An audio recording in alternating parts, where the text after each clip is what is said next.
ಗುರು ಬ್ರಹ್ಮ ಗುರು ವಿಷ್ಣು ಗುರುದೇವೋ ಮಹೇಶ್ವರ ಗುರು ಸಾಕ್ಷಾತ್ ಪರಬ್ರಹ್ಮ ತಸ್ಮೈ ಶ್ರೀ ಗುರುವೇ ನಮಃ. ಇಲ್ಲಿ ಈ ಸಭೆಯಲ್ಲಿ ನೆರೆದಿರತಕ್ಕಂಥ ಗುರು ಹಿರಿಯರು, ಊರಿನ ಗಣ್ಯರು ಮತ್ತು ಗ್ರಾಮಸ್ಥರು ಹಾಗೂ ನಮ್ಮ ಮೀಡಿಯೋ ಅಣ್ಣಂದಿರಿಗೂ ಎಲ್ಲರಿಗೂ ಸಹ ನಮ್ಮ ಹೃದಯಪೂರ್ವಕ ನಮಸ್ಕಾರ. ಈಗ ಭಾಷಣಕ್ಕಿಂತಲೂ ಭಾವವು ಮುಖ್ಯ, ಯೋಚನೆಗಳಿಗಿಂತಲೂ ಯೋಗ್ಯತೆ ಮುಖ್ಯ, ಕೇಳುವುದಕ್ಕಿಂತಲೂ ಮಾಡುವುದು ಮುಖ್ಯ. ಇಂಥ ಮುಖ್ಯವಾದ ಕೆಲಸಗಳನ್ನು ನಮ್ಮ ಗ್ರಾಮದಲ್ಲಿ ನಡೆಯುವುದಕ್ಕೆ ಇದಕ್ಕೆ ಮೊದಲು ಇದಕ್ಕೆ ದಾತರಾದಂಥ ಶ್ರೀಮಾನ್ ಶ್ರೀ ಶ್ರೀ ಶ್ರೀ ಮೇಕಲರೆಡ್ಡಿಯವರ ಮಗ ಜಯರಾಮರೆಡ್ಡಿಯವರು ಈಗ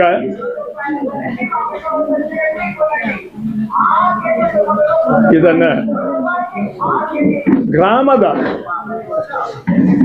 ಹಿತವನ್ನ ಬಯಸಿ ನೆನೆಸಿ ಒಳ್ಳೆಯ ಸದುದ್ದೇಶದಿಂದ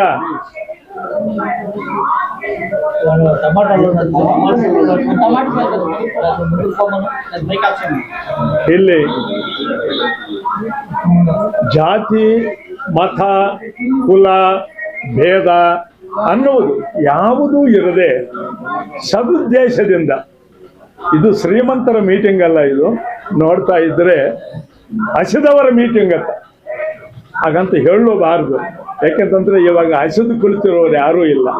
ಈಗಿನ ನಮ್ಮ ಸರ್ಕಾರಗಳು, ನಮ್ಮ ಇರ್ತಕ್ಕಂಥ ಒಂದು ರೀತಿ ನೀತಿಗಳು, ಹಾವಭಾವಗಳು ಹಂಗಿದ್ದಾವೆ. ಆದರೂ ಸಹ ಇಲ್ಲಿ ಎಲ್ಲವನ್ನೂ ಎಲ್ಲ ದಾನಗಳಿಗಿಂತಲೂ ಷೋಡಶಿ ಮಹಾದಾನಗಳು ಅಂತ ಹೇಳ್ತಾರೆ, 16 ಮಹಾದಾನಗಳು ಅಂತ.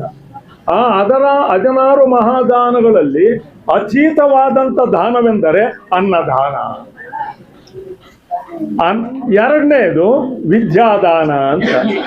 ಈ ಅನ್ನದಾನ ವಿದ್ಯಾದಾನ ಎಲ್ಲಿದೆಯೋ ಅಲ್ಲಿ ಇನ್ನೂ ಮುಖ್ಯವಾದಂಥ ದಾನ ಒಂದಿದೆ, ಅದು ನಮ್ಮ ಶ್ರಮದಾನ. ವಿದ್ಯಾನಾಮ ನರಸ್ಯ ರೂಪಮಧಿಕಂ ಪ್ರಚ್ಛನ್ನ ಗುಪ್ತಂ ಧನಂ.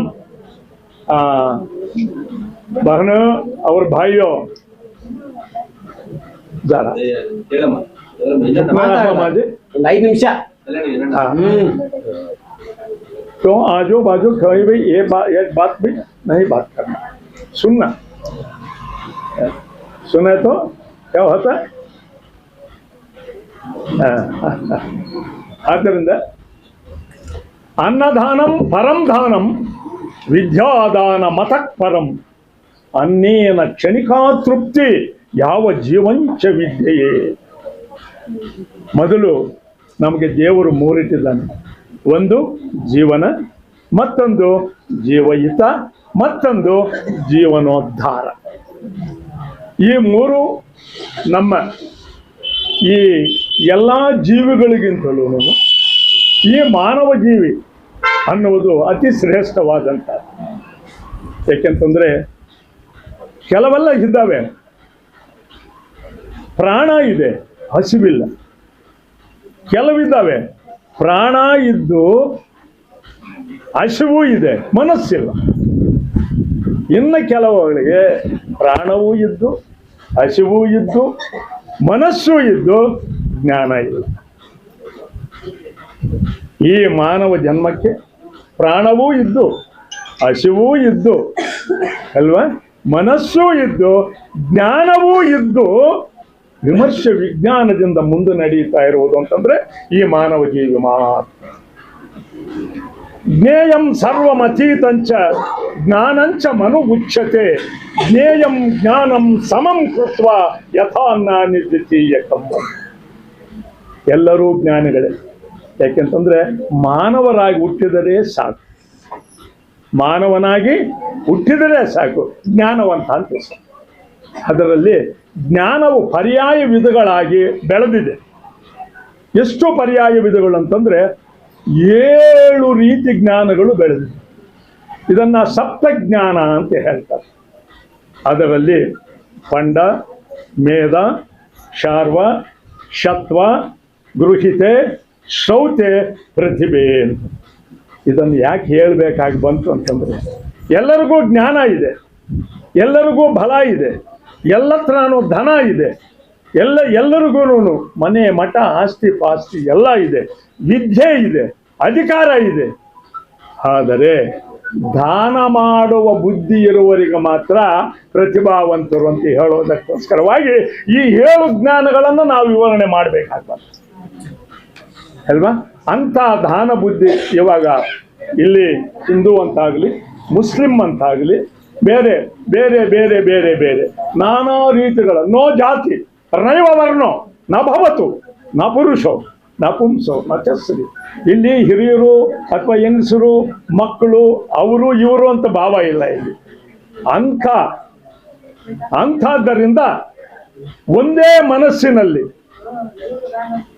ಎಲ್ಲರಿಗೂ ಒಂದಾಗಿ ಸಮನಾಗಿ, ಇದನ್ನೇನು ಹೇಳ್ತೀವಿ, ಹ್ಯುಮ್ಯಾನಿಟಿ, ಮಾನವತ್ವದಿಂದ ಮಾಡ್ತಾ ಇರ್ತಕ್ಕಂಥ ಈ ಆಹಾರದ ವಿಷಯವಾಗಲಿ ಅಥವಾ ಧಾತನ ಸ್ಥಾನದಲ್ಲಿ ನಿಂತು ಧರ್ಮ ಮಾಡ್ತಕ್ಕಂಥದ್ದಾಗಲಿ ಮಾಡ್ತಾ ಇರ್ತಕ್ಕಂಥ ನಮ್ಮ ಶ್ರೀ ಶ್ರೀ ಶ್ರೀ ಮೇಕಲ್ ರೆಡ್ಡಿಯವರ ಮಕ್ಕಳಲ್ಲಿ ಅವರೊಬ್ಬರಾದಂಥ ಶ್ರೀ ನಮ್ಮ ಜಯರಾಮ್ ರೆಡ್ಡಿಯವರಿಗೆ ಆ ಪರಮಾತ್ಮ ಇಂಥ ಸಪ್ತಜ್ಞಾನವನ್ನು ಕೊಟ್ಟಿರುವುದಕ್ಕೋಸ್ಕರವಾಗಿ ನಾವೆಲ್ಲರೂ ಹೃದಯಪೂರ್ವಕವಾಗಿ ವಂದನೆಗಳನ್ನು ಅರ್ಪಿಸಬೇಕು. ವಿದ್ಯಾನಾಮ ನರಸ್ಯ ರೂಪಮಧಿಕಂ ಪ್ರಚ್ಛನ್ನ ಗುಪ್ತಂ ಧನಂ ವಿದ್ಯೆ ಭೋಗಕರಿ ವಿದ್ಯೆ ಯಸ್ಸೈಷ ಸುಖಕರಿ ವಿದ್ಯೆ ಬಂಧುಜನೆ ವಿದ್ಯೆ ವಿದೇಶ ಗಮನೆ ವಿದ್ಯೆ ರಾಜಸ ಪೂಜ್ಯತೆ ವಿದ್ಯೆ ಗುರುಣಾಂ ಗುರು ವಿದ್ಯೆ ವಿಷಯನಂಚ ಪಶು. ಅನ್ನದಾನಕ್ಕಿಂತಲೂ ದೊಡ್ಡದು, ಧನ ದಾನಕ್ಕಿಂತಲೂ ದೊಡ್ಡದು ವಿದ್ಯಾದಾನ. ನಾವು ವಿದ್ಯೆ ಕಲಿಬೇಕು ಅಂತಂದ್ರೆ ಬುದ್ಧಿ ನೇರಿಗಿರಬೇಕು, ಬುದ್ಧಿ ಸರಿಯಾಗಿರಬೇಕು ಅಂತಂದ್ರೆ ಹಸಿವಾಗದಿರ ಇರಬೇಕು. ಹಸಿವಿದ್ದರೆ ಯಾವ ಯೋಚನೆಯೂ ಇರುವುದಿಲ್ಲ. ಅಂತ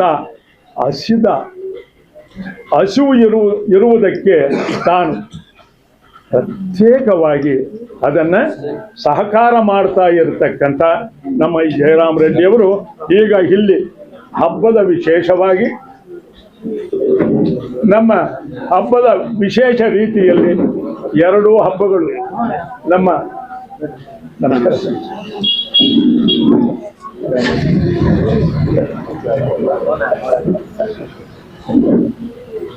ಬಡ ಆದ್ಮಿಗೂ ಆಗ ಹಜರತ್ ಬಿ ಆಗ ನಮ್ಮ ಅವರು ತಂದೆಯವರು ನಾವು ಇಬ್ಬರು ಕ್ಲಾಸ್ಮೇಟ್ಸ್ ಇದ್ರು. ಒಂದೇ ತರಗತಿಯಲ್ಲಿ, ಒಂದೇ SLCಯಲ್ಲಿ ನಾವು ಒಂದೇ ಕ್ಲಾಸ್ಮೇಟ್ಸ್ ಇರಲಿ. ಆಮೇಲೆ ಇದು ದಾನಗಳಲ್ಲಿ ಹಸಿವಿಗೆ ಅನ್ನದಾನ, ಅದನ್ನು ಬೆಳೆಸುವುದಕ್ಕೆ ಬುದ್ಧಿಗೆ ವಿದ್ಯಾದಾನ. ಇವು 2 ಇದ್ದು ನೀನು ತಿಂದುಬಿಟ್ಟು ಮಲ್ಕೊಂಡ್ರೂ ಸರಿ ಇಲ್ಲ. ವಿದ್ಯೆ ಕಲಿತುಬಿಟ್ಟು ನೀನು ವಿದ್ಯೆಯನ್ನು ಉಪಯೋಗಿಸದೇ ಇದ್ದರೂ ಪ್ರಯೋಜನವಿಲ್ಲ. ಇವೆರಡಕ್ಕೂ ಸೇರಿ ಅನ್ನದಾನಕ್ಕಿಂತಲೂ ವಿದ್ಯಾದಾನಕ್ಕಿಂತಲೂ ಎಲ್ಲರೂ ನಾವು ಶ್ರಮದಾನದಲ್ಲಿ ಮುಂದೆ ಬರಬೇಕು ಅನ್ನುವುದೇ ಇದರ ಮೂಲ ಉದ್ದೇಶ.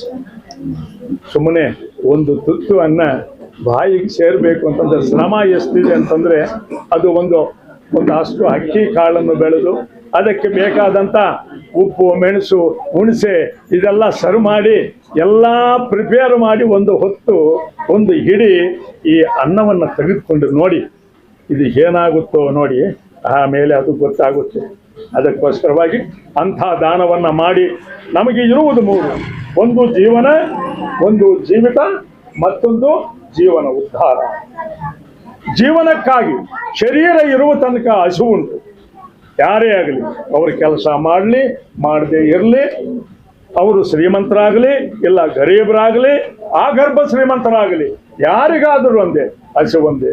ಅದಕ್ಕೋಸ್ಕರವಾಗಿ 1 ತಿಂಗಳ ಕಾಲ ಉಪವಾಸವನ್ನು ಮಾಡ್ತಾರೆ. ಹಸಿವೆ ಎಂತದ್ದು ಅಂತ ಗೊತ್ತಾಗಬೇಕು ಅಂತ. ಅದಕ್ಕೆ ಶ್ರೀಮಂತರೆಲ್ಲಾನು ಅವ್ರಿಗೆಲ್ಲಾನು ನಮ್ಮ ಬಂದಿರುವ ಈ ಮುಸಲ್ಮಾನ್ ಅಣ್ಣ ತಮ್ಮಂದ್ರ ಸ್ನೇಹಿತರಿಗೆ ಎಲ್ಲರಿಗೂ ಗೊತ್ತದು ಯಾತಕ್ಕೆ 30 ದಿವಸ ಉಪವಾಸ ಮಾಡ್ತೀವಿ. ಅವ್ರ ಮನೆಯಲ್ಲಿ ಕುಬೇರನಷ್ಟು ದುಡ್ಡಿರಲಿ, ಧಾನ್ಯಲಕ್ಷ್ಮಿ ಇರಲಿ, ಧನಲಕ್ಷ್ಮಿ ಇರಲಿ, ಏನೇ ಇರಲಿ, ಅವರು ಸಹ ಎಂಜಲನ್ನು ನುಂಗದೆ, ಕನಿಷ್ಠ ಎಂಜಲು ಸಹ ನುಂಗದೆ ಉಪವಾಸ ಮಾಡ್ತಾರೆ. ಅವರು ಎಲ್ಲರ ಜೊತೆಯಲ್ಲಿ ಕುಳಿತುಕೊಂಡು ಗಂಜಿ ಕುಡಿತಾರೆ. ಅದೇ ಗಂಜಿಯನ್ನು ಹಂಚ್ತಾರೆ. ಮೊದಲು ನಮಗೆ ಜೀವನಕ್ಕೆ ಆಧಾರವಾಗಿರುವ ವಸ್ತು ಯಾವುದು? ಗಂಜಿ. ಗಂಜಿ ಅದಕ್ಕೆ ಭಾರಿ ಅರ್ಥನೂ ಇದೆ. ಗಂಜಿ ಅಂತ. ಗಮ್ ಅಂದ್ರೆ ಏನು? ಲಕ್ಷ, ಪ್ರಾಣ. ಜಿ ಅಂತಂದ್ರೆ ಏನು? इसका नाम पुकारती जी करको ಬಡ ಆದ್ಮಿ. ಎಷ್ಟು ದೊಡ್ಡವರಾದರೂ ಸಹ ಹಸಿವಿಗೆ ದಾಸರೇ. ಆದ ಕಾರಣದಲ್ಲಿ 30 ದಿವಸ ಉಪವಾಸವನ್ನು ಮಾಡಿ ಆ 30 ದಿವಸದ ಕಾಲ ದೇವರನ್ನು ನೆನೆಸ್ತಾರೆ. ಹಾಗೆ ನಾವು ಕೂಡ ಪ್ರತಿ ಪ್ರತಿ ಪ್ರತಿ ಪ್ರತಿ ಪ್ರತಿ ಒಂದು ತುತ್ತು ಅನ್ನವನ್ನು ತಿನ್ನುವಾಗ ನಾವು ಅದನ್ನು ಅದಕ್ಕೋಸ್ಕರವಾಗಿ ಅನ್ನದಾನಂ ಪರಂದಾನಂ ವಿದ್ಯಾದಾನ ಮತಪರಂ ಇವೆರಡಕ್ಕೂ ಮೀರಿದೆ ಶ್ರಮದಾನ ಅಂತ ಹೇಳ್ತಾ, ಇನ್ನು ಹೆಚ್ಚಿಗೆ ಹೇಳೋದಕ್ಕೆ ಇನ್ನೊಂದು 2-3 ಇದ್ದಿದ್ದಾವೆ. ಅವು ಅಷ್ಟೊಂದು ಕಾಲ ಅವರಿಗೆ ಸಮಯ ತಗೊಳ್ಳೋದು ಬೇಡ. ಏಕೆಂತಂದ್ರೆ ಎಲ್ಲರಲ್ಲೂ ನಾನು ದೊಡ್ಡವ ನಾನು ದೊಡ್ಡವ ನಾನು ದೊಡ್ಡವ ಅನ್ನುವ ಒಂದು ಇದಿದೆ. ಇದೆಲ್ಲ ನಂದು ನಂದು ನಂದು ನಂದು ಅನ್ನುವುದು ಒಂದಿದೆ. ಈ ನಂದು ಅನ್ನುವುದರಲ್ಲಿ, ನಾನು ಅನ್ನುವುದರಲ್ಲಿ ಇದುವರೆಗೂ ಯಾರೇ ಆಗಲಿ ನಾನು ಅನ್ನುವುದು ಕಡೆಯವರೆಗೂ ಉಳಿದಿರುವುದು ಇಲ್ಲ, ನನ್ನದು ಅನ್ನುವುದು ನನಗೇನು ಉಳಿದಿರುವುದು ಇದುವರೆಗೂ ಯಾರು ಇಲ್ಲ. ಇದನ್ನು ತಿಳಿದಿರತಕ್ಕಂಥ ಮಹಾನುಭಾವರೇ ಇದನ್ನ ದಾನ ಮಾಡ್ತಾರೆ. ದೊಡ್ಡವರು ಯಾರು ಅಂತಂದ್ರೆ ತನಗಿರುವುದನ್ನು 10 ಜನಕ್ಕೆ ಹಂಚುವರೇ ದೊಡ್ಡ, ಅವರೇ ದೊಡ್ಡವರು. ಅದಕ್ಕೆ ಅನ್ನದಾನಂ ಪರಂ ದಾನಂ ವಿದ್ಯಾದಾನ ಮತ ಪರಂ. ಕೆಲವರೆಲ್ಲ ಅನ್ನದಾನ ಮಾಡ್ತಾ ಇದ್ದಾರೆ, ನೀವೇನಾದರೂ ಮಾಡ್ತಾ ಇದ್ದೀರಿ. ನೀವು ಶ್ರೀಮಂತರಾಗಲಿ, ನೀವು ಕೂಲಿ ಮಾಡೋರಾಗಲಿ, ಅಲ್ಲ ನೀವು ರೋಗಿಷ್ಠಗಳಾಗಲಿ, ಯೋಗಿಷ್ಠಗಳಾಗಲಿ, ಯೋಗ ಪುರುಷರಾದ್ರೂ ಮನೆ ಮುಂದೆ ಬಂದು ಭಿಕ್ಷಾಂದೇಹಿ ಅಂತಾರೆ. ಏನು ಕೇಳ್ಕೊಳ್ತಾರೆ? ಬಂದು ನಮ್ಮ ಬಲ ಧನ ವಿದ್ಯೆ ಯಾವುದೂ ಕೇಳೋದಿಲ್ಲ. ಅವರು ಮನೆ ಮುಂದೆ ಬಂದರೆ ಕೇಳೋದೇನು? ಭಿಕ್ಷೆ. ಭಿಕ್ಷೆ ಏನು? ಅನ್ನ, ನೀರು, ಇಷ್ಟು ವಿನಃ ಬೇರೆ ಕೇಳುವುದಿಲ್ಲ. ಅಂದರೆ ಇವಾಗ ಜಾಸ್ತಿ ಕೇಳ್ತೀವಿ. 1 4 ಆಣೆ ಕರ್ಪೂರ, 1 4 ಆಣೆ ಕುಂಕುಮ, 1 4 ಆಣೆ ಅರಿಶಿಣ, 1 4 ಆಣೆ ಹಣ್ಣು, ಒಂದು 4 ರೂಪಾಯೋ ಇಲ್ಲ, ಇವಾಗ 40 ರೂಪಾಯಿ. 4 ರೂಪಾಯಿಗೆ ತೆಂಗಿನಕಾಯಿ ಸಿಗಲ್ಲ. ಒಂದು 40 ರೂಪಾಯಿ ಕೊಟ್ಟು ದೇವರಿಗೆಲ್ಲ ಪೂಜೆ ಕೊಟ್ಟು, ಒಂದು 40-50 ರೂಪಾಯಿ, ಒಂದು 100 ರೂಪಾಯಿ ಪೂಜೆ ಕೊಟ್ಟು ಕೋಟ್ಯಾನುಗಟ್ಟಲೆ ದೇವ್ರನ್ನ ಕೇಳ್ಕೊಳ್ತಾ ಇರ್ತಕ್ಕಂಥ ಕಾಲ ಬಂದಿದೆ. ಆಗಲಿ, ಯಾಕೇನೆ ಕೇಳ್ಕೊಳ್ಳಿ. ಎಲ್ಲದಕ್ಕಿಂತ ಮುಖ್ಯವಾಗಿ ನಾನು ಅನ್ನುವುದು ಇದುವರೆಗೂ ಉಳಿದಿಲ್ಲ, ನಂದು ಅನ್ನುವುದು ಇದುವರೆಗೂ ಉಳಿಲ್ಲ.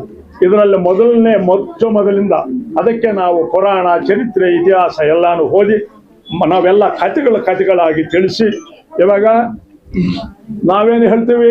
ನಮ್ಮ ದೇವರಿಂದ ಬ್ರಹ್ಮದೇವನು, ವಿಷ್ಣುದೇವನು, ಶಿವನು, ರುದ್ರನು, ಇಂದ್ರನು ಅಂತ ಹೇಳ್ತೀವಿ. ಅವರೇನು ಹೇಳ್ತಾರೆ? ಫಿರ್ ಪೈಗಂಬರ್ ಮೊಹಮ್ಮದ್ ಬಲಿ ರಸೂಲ್ ಅಲ್ಲ, ಸುಬಹಾನ್ ಅಲ್ಲ ಅಲ್ವಾ? ಎಲ್ಲರೂ ಹಿರಿಯರು ಹೇಳಿದ ಮಾತುಗಳನ್ನೇ ಹೇಳ್ಕೊಂಡ್ಬರ್ತಾರೆ. ಅದರಲ್ಲಿ ಕೆಲವರು ಮೇರಾ ಭಿ ಮೇರಾ ತೇರಾ ಭಿ ಮೇರಾ ಅನ್ನೋರು ಇದ್ದಾರೆ. ಮೇರಾ ಭಿ ಮೇರಾ ತೇರಾ ಭಿ ಮೇರಾ ಅಂದ್ರೆ ನಮ್ಮ ಜಯರಾಮ್ ರೆಡ್ಡಿ ಅಂತವರು ನಂದು ನಿಂದೆ, ನಿಮ್ದು ನಿಮ್ಮದೇ ಅನ್ನೋರು ಇದ್ದಾರೆ. ನಮ್ಮದು ನಿಮ್ಮದೇ, ನಿಮ್ಮದು ನಿಮ್ಮದೇ, ನಿಮ್ಮದು ನಮಗೇನು ಬೇಡ, ಆದಷ್ಟು ನಮ್ಮದು ನಿಮಗನ್ನ ನಮ್ಮ ಕೈಯಲ್ಲಿ ಆದಷ್ಟು ಉಪಕಾರ ಮಾಡ್ತೀವಿ ಅನ್ನೋ ಹೊಡ್ತಾರೆ. ಅದಕ್ಕೆ ಇದೆ ಪರೋಪಕಾರ ಪುಣ್ಯಾನಾಂ ಅಪಕಾರೇ ಪರಪೀಡತೆ. ನಮ್ಮ ಕೈಯಲ್ಲಾದಷ್ಟು ಪ್ರತಿಯೊಬ್ಬರು ನಾವು ಮಾನವರಾಗಿ ಹುಟ್ಟಿದ್ದೀವಿ, ಸ್ವಲ್ಪ ಕರುಣೆ, ಸ್ವಲ್ಪ ವಿಶಾಲ ಹೃದಯ ಇದೆಲ್ಲ ಇಟ್ಕೊಂಡು ಎಲ್ಲರೂ ಒಟ್ಟಿಗೆ ಸೇರಿ ಅವರು ಇವರು ಅಂದಿರ ಅಣ್ಣ ತಮ್ಮಂದಿರಾಗಿ ಅಕ್ಕ ತಂಗಿಯರಾಗಿ ಹಿರಿಯರನ್ನು ನಾವು ಗಮನಿಸ್ತಾ ಗೌರವ ಕೊಡ್ತಾ ಗುರುಗಳಿಗೆ ವಂದಿಸುತ್ತಾ ಎಲ್ಲರಿಗೂ ಸಹ ನಿಮಗೂ ಅಷ್ಟೇ ಎಲ್ಲರೂ ಅಷ್ಟೇ ಇವಾಗ ಒಂದೇ ಒಂದು ನಾನು ದೊಡ್ಡವ ನಾನು ಯಜಮಾನ ಆಗಬೇಕು ಅನ್ನೋದು ಜಾಸ್ತಿ ಇದೆ. ಅದಕ್ಕೆ ಜನಗಳ ಮೇಲೆ ಹೇಳೋದು ಬೇಡ, ಒಬ್ಬೊಬ್ಬರಿಗೆ ಸ್ವಲ್ಪ ಸ್ವಲ್ಪ ಕೋಪ ಬರ್ಬೋದು. ಪಕ್ಷಿಗಳಲ್ಲಿ ಮುಂದೆ ಒಬ್ಬ ಪಕ್ಷಿಗಳ ಗುಂಪಿಗೆಲ್ಲ ಒಬ್ಬ ರಾಜ ಇದ್ದ, ಆತನ ಹೆಸರು ಗರುಡ. ಈ ಗರುಡ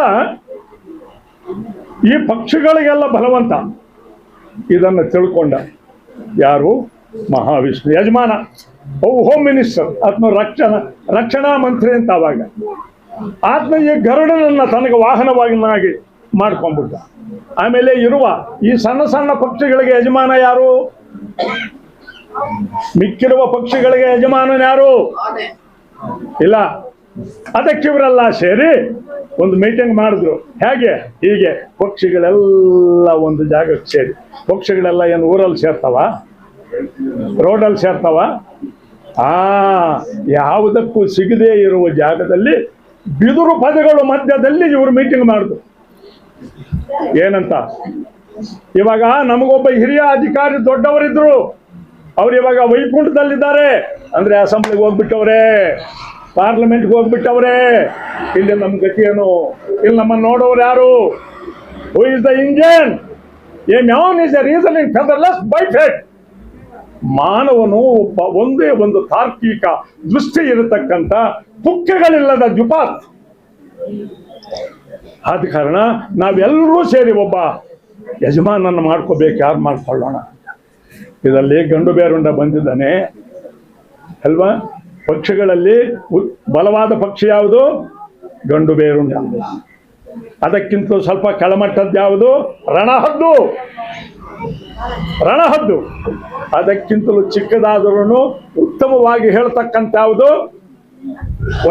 ಒಳ್ಳೆ ಸ್ವರನಾದ ಇರುವುದು ಕೋಗಿಲೆ. ಒಳ್ಳೆ ಮಾತು ಹೇಳುವುದು ಯಾವುದು? ಗಿಣಿ ಶಾಸ್ತ್ರ ಅಂತ ಹೇಳ್ತೇವೆ ನೋಡಿ. ಶಾಸ್ತ್ರಕ್ಕೆ ಗಿಣಿಯನ್ನೇ ಉಪಯೋಗಿಸ್ಕೊಳ್ತಾರೆ. ಇಂಥವೆಲ್ಲ ಸೇರಿ ಮೀಟಿಂಗ್ ಮಾಡಿದ್ರು. ಈ ಹಕ್ಕಿಗಳ ಮಧ್ಯದಲ್ಲಿ ಗೂಬೆನೂ ಒಂದು ಹಕ್ಕಿನೇ ತಾನೆ. ಗೂಬೆನೂ ಒಂದು ಪಕ್ಷಿನೇ ಅಲ್ವಾ? ಅದು ಬಂದಿದೆ ಮೀಟಿಂಗ್ಗೆ. ಇವರೆಲ್ಲ ಮಾತನಾಡ್ತಾ ಇದ್ದಾಗ ಈ ರಹಸ್ಯವನ್ನು ತಿಳ್ಕೊಳ್ತದ್ದು. ಇವ್ರು ಯಾರನ್ನ ಮಾಡ್ತಾರೆ? ದೊಡ್ಡ ಮನುಷ್ಯನ ಅಂತ. ಇವರು ನನ್ನನ್ನು ಬಿಟ್ಟು ಬಿಡಂಗಿದ್ದಾರೆ ಅಂದಿದ್ದೆ. ಅದು ಹಂಗೆ ಕುಳಿತುಕೊಂಡಿದ್ದೆ ಪಕ್ಕದಲ್ಲಿ ಅಂದಿದ್ದೆ. ರೆಕ್ಕೆಗಳನ್ನು ತಡ್ತು. ಅದ್ರ ಕಡೆ ನೋಡ್ಬೇಕಲ್ಲ. ಸೌಂಡ್ ಮಾಡ್ತಾ ಇದ್ರೆ ಯಾರು ನೋಡಲ್ಲ. ಅದಕ್ಕೆ ಅದು ಸೌಂಡ್ ಮಾಡ್ತು. ಎಲ್ಲರೂ ಅದ್ರ ಕಡೆ ನೋಡಿದ್ರು. ಮೀಟಿಂಗ್ ನಾನು ಬಂದಿದ್ದೇನೆ ಅಂತ. ಯಾವುದೋ ಗೂಬೆ ಇರುವ ಪಕ್ಷಿಗಳೆಲ್ಲ ಮಾತಾಡ್ದಿರೋ ಬಾಯಿ ಮುಚ್ಕೊಂಡ್ಬಿಟ್ಟು. ಯಾಕೆ? ಯಾರು ಹೇಳಿದ್ರೆ ಅವ್ರ ಗೂಡ್ ಮೇಲೆ ಇದು ಕೂತ್ಕೊಂಡ್ಬಿಟ್ಟು. ಅದಕ್ಕೆ ಪುರಾಣ ಓದಬೇಕು, ಶ್ರುತಿ ಓದಬೇಕು, ಶ್ಲೋಕ ತಿಳಿಯಬೇಕು. ಯಾಕೆಂತಂದ್ರೆ ಆ ಫಾರ್ಮುಲಾ ನಮ್ಗೆ ಗೊತ್ತಾಗಬೇಕು ಅಂತಂದ್ರೆ ಕೊನೆಗೆ ಅಕ್ಷರ, 2 ಅಕ್ಷರಗಳು ಸೇರಿದೆ ಪದ, 4 ಪದಗಳು ಸೇರಿದ್ರೆ ಒಂದು ಪಂಕ್ತಿ, 4 ಪಂಕ್ತಿಗಳು ಸೇರಿದೆ ಒಂದು ಲೈನು, 10 ಲೈನುಗಳು 10 ಸೇರಿದ್ರೆ ಒಂದು ಪ್ಯಾರ, ಅಷ್ಟು ಪ್ಯಾರಾಗಳು 10 ಸೇರಿದ್ರೆ ಒಂದು ಪಾಠ, ಅಂತ ಪಾಠಗಳು 10 ಸೇರಿದ್ರೆ ಒಂದು ಪುಸ್ತಕ. ಆ ಪುಸ್ತಕವನ್ನು ಬರೆದ ಮಸ್ತಕವು ಯಾವುದಿದೆಯೋ ಅದೇ ಹಿರಿಯತನವನ್ನು ದೊಡ್ಡತನವಂತ ಪದೇ. ಆವಾಗ ಇವೆಲ್ಲ ನೋಡಪ್ಪ ನಾನು ಬಂದಿದ್ದೀನಿ ಮೀಟಿಂಗ್ಗೆ, ನೋಡ್ಕೊಂಡು ಹೇಳಿ ಅಂತ ಎಲ್ರಿಗೂ ಭಯ ಬಂದ್ಬಿಡ್ತು. ಯಾರು ಬಾಯಿ ಬಿಚ್ಚಲಿಲ್ಲ. ಕಡೆಗೆ ಯಾಕ್ರಿ ಇಷ್ಟೊತ್ತು ಕುಳಿತಿದ್ದೀರಾ? ಎಷ್ಟೊತ್ತಾಯ್ತು? ಬೇಗ ಮೀಟಿಂಗ್ ಮುಗಿಸಿ ಅಂತಂದ್ರು. ಯಾರಿಗೂ ದಿಕ್ಕೋಚಲಿಲ್ಲ. ಯಾರಿಗೆ ಹೇಳಿದ್ರೆ ಅವ್ರ ಗೂಡು ಮೇಲೆ ಹೋಗಿ ಕುಳಿತ್ಕೊಂಡ್ಬಿಡ್ತದೆ ಈ ಗೂಬೆ. ಹಿಡಿತದೆ ಅವ್ರ ಕೆಲಸ. ಯಾರಾದ್ರೂ ಹೇಳಿದ್ದಾರಂತಂದ್ರೆ ಇರುವ ಹಿರಿಯ ಒಬ್ಬ ಇದ್ದಾನೆ, ಆತನು ಗೂಬೆ ಅಂತ. ಅವನು ಆ ಗೂಬೆ ಹೋಗಿ ಅಲ್ಲಿ ಅವ್ರ ಮನೆ ಮೇಲೆ ಕುಳ್ಕೊಂಡ್ಬಿಡ್ತದೆ. ಆದ್ದರಿಂದ ಹಂಗೆ ಯೋಚನೆ ಮಾಡಿ ನಾವೆಲ್ಲ ಹೇಳುವುದು ಬೇಡ.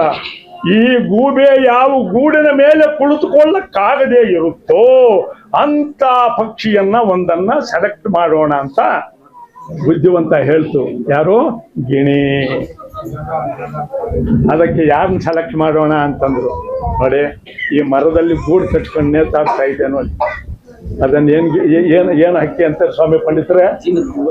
ಆ ಅರ್ಥನಲ್ಲಿ ನಾನು ಹೇಳ್ತೀನಿ, ಕನ್ನಡದಲ್ಲಿ ಹೇಳ್ಬೇಕಲ್ಲ. ಬಾವುಲಿ ಅನ್ನೋದು ಮರದಲ್ಲಿ ನೇತಾಡುವುದಪ್ಪ. ಆ ಕಪ್ಪುಗಿರುವ ಪಕ್ಷಿ ಅದು ಬಾವುಲಿ. ಸಣ್ಣ ಒಂದು ಅದು ಎಷ್ಟಿರೋದು, ಒಂದು ಹೆಬ್ಬೆರಳಷ್ಟೇ ಇರೋದು. ಅದನ್ನ ಹೋಗಿ ಕರೆದು, ಏನಯ್ಯ ನಿನಗೊಂದು ಮಾತು ಹೇಳ್ತೀವಿ, ನಿನಗೊಂದು ಪದವಿಯನ್ನು ಕೊಡ್ತೀವಿ, ಅದನ್ನು ನೀನು ನಾವು ಹೇಳ್ದಂಗೆ ಮಾಡಬೇಕು ಅಂದರು. ಏನು ಸ್ವಾಮಿ ಅಂದರು? ನಾವು ಬಿದುರು ಪೊದೆ ಮಧ್ಯದಲ್ಲಿ ಸೇರಿದ್ದೀವಿ ಪಂಚಾಯತಿಗೆ. ಈ ಗೂಬೆ ಬಂದು ಇಂಥ ಪ್ಲಾನ್ ಹಾಕಿದೆ, ನಾವಿದನ್ನು ತಪ್ಪಿಸ್ಕೊಳ್ಳಕ್ಕೆ ಯಾರ ಕೈಯಲ್ಲೂ ಆಗುವುದಿಲ್ಲ. ಅದಕ್ಕೆ ನಿನಗೊಂದು ಸೂತ್ರವನ್ನು ಹೇಳ್ತೀವಿ, ಅದನ್ನು ನೀನು ಭಯವಿಲ್ಲದೆ ಹೇಳು ಸಭೆಯಲ್ಲಿ, ಆಮೇಲೆ ಮುಂದಕ್ಕೆ ಬಂದಿದ್ದು ನಾವು ನೋಡ್ಕೊಳ್ತೀವಿ. ಏನ್ರಿ ಅಂತು, ಈ ಬಿದುರು ಪದೆಯಲ್ಲಿ ಯಾರು ಕೆಳಗಡೆಯಿಂದ ದೂರಿ ಮೇಲ್ಗಡೆ ಬರುತ್ತಾರೋ ಅವರೇ ಈ ಸಭೆಗೆ, ನಮ್ಮ ಜಾತಿಗೆ, ಈ ಪಕ್ಷಗಳಿಗೆ ಹಿರಿಯ ಅಂತ ಹೇಳ್ಬಿಡಿ, ದೊಡ್ಡ ಮನುಷ್ಯ. ಅದಕ್ಕೆ ನೋಡು, ಆ ಸಣ್ಣದ್ದು ನೋಡು, ಅದು ಹೋಗಿದ್ದೆ. ನಾನು ಎಲ್ಲಿ ದೂರಿ ಹೋಗ್ತೀನೋ ಅಲ್ಲಿ ಯಾರು ಬರ್ತಾರೋ ಅವರಿಗೆ ಈ ಪಟ್ಟ, ಈ ದೊಡ್ಡ ಸ್ಥಾನ ಅಂತ ಹೇಳಿ. ಎಲ್ಲ ಪಕ್ಷಗಳು ಸುಮ್ಮನಿದ್ವು, ಈ ಗೂಬೆ ಸುಮ್ಮನಿರ್ಲಿಲ್ಲ. ನಡೆಯೋ ಎಲ್ಲ ನಡೀತು ಅಂತ ಹೇಳಿ, ನಾನು ಎಲ್ಲೇ ನಡೆಯುವುದಿಲ್ಲ, ಇಲ್ಲೇ ಹೋಗ್ತೀನಿ ನೋಡು ಅಂತ ಹೇಳಿ ಬಿದುರು ಪದೆಯಲ್ಲಿ ಕೆಳಮಟ್ಟದಿಂದ ಮೇಲ್ಮಟ್ಟಕ್ಕೆ ಹೋಯಿತು. ಈ ಗೂಬೆಗೂ ಕೋಪ ಬಂತು, ಇಲ್ಲೋ ನಾನೀವಾಗ ಸೋತರೆ ಇದು ಸರಿ ಇಲ್ಲ, ಆಮೇಲೆ ನನ್ನ ಅಧಿಕಾರ ತಪ್ಪೋಗುತ್ತೆ ಅಂತ 1 ಕಿಲೋಮೀಟರ್ ದೂರ ಹೋಗಿದ್ದೆ. ಒಂದು ಏನು ಇದನ್ನು ಕಿತ್ಕೊಂಡು ಹೋಗ್ಬಿಡೋಣ ಅಂತ ಬಿದುರು ಪದೆಯಲ್ಲಿ ಕೆಳಗಡೆ ನುಗ್ಗಿ ಏನಾಗುತ್ತೆ? ಏನಾಯ್ತು? ಹಂಗ ಸಿಕ್ಕಾಕೊಂಡ್ಬಿಡ್ತು. ಅದನ್ನ ಯಾರು ಬಿಡ್ಸಕ್ಕಾಗ್ಲಿಲ್ಲ, ಬಿಡ್ಸಕ್ ಯಾರು ಹೋಗುವುದೂ ಇಲ್ಲ. ಆಮೇಲೆ ಏನಪ್ಪ, ಇನ್ನು ಇವಾಗ ದೊಡ್ಡ ಮನುಷ್ಯನ ಯಾರು ಮಾಡೋಣ ಅಂತಂದ್ರು. ಈ ಸ್ವಲ್ಪ ಈ ದೊಡ್ಡವರಿಗೆ ಆನೆಗೆ ಬಲ ಜಾಸ್ತಿ ಇರುತ್ತೆ, ಯೋಚನೆ ಕಡಿಮೆ ಇರುತ್ತೆ. ಬಲ ಯಾರಿಗಿರ್ತಿರೋ ಅವ್ರಿಗೆ ಬುದ್ಧಿ ಕಡಿಮೆ, ಬುದ್ಧಿ ಯಾರಿಗಿದೆಯೋ ಅವ್ರಿಗೆ ಯೋಚನೆ ಜಾಸ್ತಿ. ಇದು ಬುದ್ಧಿವಂತರ ಲಕ್ಷಣ. ಅಹಮೇನ ಚಿತ್ತ ಚಿತ್ತೇನ ಬುದ್ಧಿ, ಬುದ್ಧೇ ಮಾನಸಃ, ಮಾನಸೇ ಜ್ಞಾನಂ, ಜ್ಞಾನಮೇ ಅನುಭವ ಸ್ಥಿತಿ, ಅನುಭವೇ ಆರೂಢ, ಆರೂಢೋ ತೇಜಾರೂಢಮಯಂ ಗಣಂ. ನಾನು ಅನ್ನೋದಕ್ಕಿಂತಲೂ ಚಿತ್ತಶುದ್ಧಿ ದೊಡ್ಡದು, ಚಿತ್ತಕ್ಕಿಂತಲೂ ಬುದ್ಧಿ ದೊಡ್ಡದು, ಬುದ್ಧಿಗಿಂತಲೂ ಮನಸ್ಸು ದೊಡ್ಡದು, ಮನಸ್ಸಕ್ಕಿಂತಲೂ ಜ್ಞಾನ ದೊಡ್ಡದು, ಜ್ಞಾನಕ್ಕಿಂತಲೂ ಅನುಭವ ದೊಡ್ಡದು, ಅನುಭವಕ್ಕಿಂತಲೂ ಆರೂಢ ದೊಡ್ಡದು. ಇದೇನು ಮಾಡೋಣ ಅಂತ ಹೇಳಿದ್ರು. ಆವಾಗ ಹೇಳಿದ್ರು ಅವರು, ಇದನ್ನೇ ದೊಡ್ಡ ಮನುಷ್ಯನ್ ಮಾಡ್ಬಿಡೋಣ ಅಂತ ಗಿಳಿ. ಯಾವ್ದನ್ನ? ಆ ಜಿನುಗ ಅಂತಂದ್ರೆ ಸಣ್ಣದ್ದು ಅಂತ. ಇವು ನಾವು ಕಣದಲ್ಲಿ ಇದ್ ಮಾಡಿದ್ರೆ ಜಿನುಗರಾಗಲು ಅಂತೀವಿ ನೋಡ್ರಿ, ಹಾಗೆ ಅದನ್ನು ಮಾಡಿದ್ರು. ಯಾಕೆ ಅಂತ ಕೇಳಿದ್ರು, ಈ ಗೂಬೆ ಎಲ್ಲೋ ಮೊಟ್ಟೆಗಳಿಟ್ಟಿರುತ್ತೆ, ಮತ್ತೆ ಅದು ಮರಿಗಳನ್ನು ಮಾಡುತ್ತೆ, ಆ ಮರಿಗಳು ಬಂದ್ರೆ ಮತ್ತೆ ನಮಗೆ ತೊಂದರೆ ಆಗುತ್ತೆ, ಅದಕ್ಕೆ ಸಣ್ಣದಕ್ಕೆ ಪಟ್ಟ ಕಟ್ಕೊಡೋಣ ಅಂತ. ಹಾಗೆ ಯೋಚನೆ ಮಾಡಿ ಕಡೆಯಲ್ಲಿ ಇದನ್ನು ನೀವು ಕೇಳಿಸ್ಕೋಬೇಕು. This is not a lecturing. ಇದು ನಾನು ಭಾಷಣ ಮಾಡ್ತಾ ಇದ್ದೇನೆ ಅಂತಲ್ಲ, ಇದು ಭಾಷಣವಲ್ಲ. ಇದು ಭಾಷಣ ಅಂತಂದ್ರೆ ಏನು ಅಂತಂದ್ರೆ, ನನಗೆ ಬಂದಿರುವುದನ್ನ ಕೇಳುವವರಿಗೆ ತಿಳಿಯದೆ, ಅವರ ಭಾವಕ್ಕೆ ಅಂದದೆ ಮಾತನಾಡುವ ಮಾತುಗಳನ್ನು ಭಾಷಣ. ಇದು ಭಾಷಣ ಅಲ್ಲ, ಇದು ಅದಕ್ಕೋಸ್ಕರವಾಗಿ ಕೇಳಿಸ್ಕೋಬೇಕು. ಅವಾಗ ಹೇಳ್ಬಿಟ್ಟು, ಯಾವಾಗಲೂ ಅಷ್ಟೇ ಆ ಸಣ್ಣದ್ದು ಯಾವುದಿದೆಯೋ ಅದಕ್ಕೆ ನೀವು ದೊಡ್ಡ ಸ್ಥಾನವನ್ನು ಕೊಟ್ಬಿಡ್ರಿ. ಅದೇನಾಗುತ್ತೆ, ಅದ್ರ ಗೂಡಿನ ಮೇಲೆ ಇನ್ನು ಯಾವ ಹಕ್ಕಿ ಕುಳ್ಕೊಳ್ಳಕ್ಕಾಗುವುದಿಲ್ಲ ಅಂದ್ರು. ಅದಕ್ಕೋಸ್ಕರವಾಗಿ ಆಗಿನಿಂದ ಯೋಚನೆ ಮಾಡಿ ಈಗಿನವರೆಗೂ ಯಾರು ಸಣ್ಣವರಿದ್ದಾರೋ ಅವ್ರನ್ನ ಕರ್ಕೊಂಡು ಬಂದು ನೀನು ಮೆಂಬರ್ ಆಗಿ ನಿಲ್ಲು ಅಂತ ಹೇಳ್ತಾರೆ. ನೀನು ದೊಡ್ಡ ಮನುಷ್ಯನಾಗಿರು ಅಂತ ಹೇಳ್ತಾರೆ. ಯಾಕೆ? ಅವ್ರನ್ನ ಮಾಡಿರುವ ಕಿಂಗ್ ಬೇರೆ, ಇವ್ರ ಮೇಕರ್, ಇವ್ರ ಕಿಂಗ್. ಅದಕ್ಕೆ ಅವ್ರಿಗೆ ಕಿಂಗ್ ಮೇಕರ್ ಅಂತ ಹೇಳ್ತಾರೆ. ಹೀಗೆ ಈ ಸಣ್ಣ ಸಣ್ಣ ಇದಕ್ಕೆಲ್ಲನೂ ದೊಡ್ಡವರು ಯಾವಾಗ ನಮಗೆ ಅಭಾವವಾಗುತ್ತಾರೋ ಆಗ ಒಳ್ಳೆಯ ಭಾವವನ್ನು ಇರತಕ್ಕಂಥ ಒಬ್ಬ ವ್ಯಕ್ತಿಯನ್ನ ಅವನಿಗೇನು ಇರಬಾರದು, ಹೇ ಅಂದ್ರೆ ಭಯ ಬೀಳ್ಬೇಕು.